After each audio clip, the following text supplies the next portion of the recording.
এছাম লোকে অসমত যিমান পাৰে গণ্ডগোল লগাবৰ কাৰণে চেষ্টা কৰি আছে।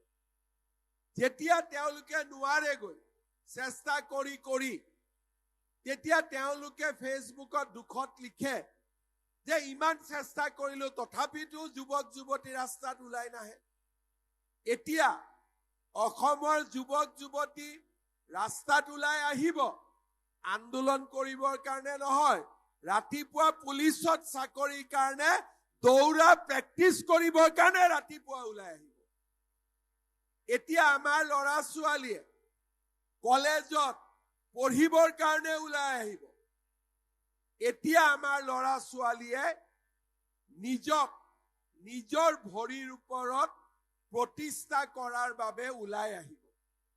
আমাৰ অসমত এছাম ব্যক্তি আছে, তেওঁলোকৰ নিজৰ পৰিয়ালৰ প্ৰতি দায়িত্ব তেওঁলোকে পালন কৰিলে। নিজৰ ল'ৰা ছোৱালীয়ে ভাল ভাল জাগাত কৰ্ম সংস্থাপন পালে, তেওঁলোকৰ কোনো দায়িত্ব নাই।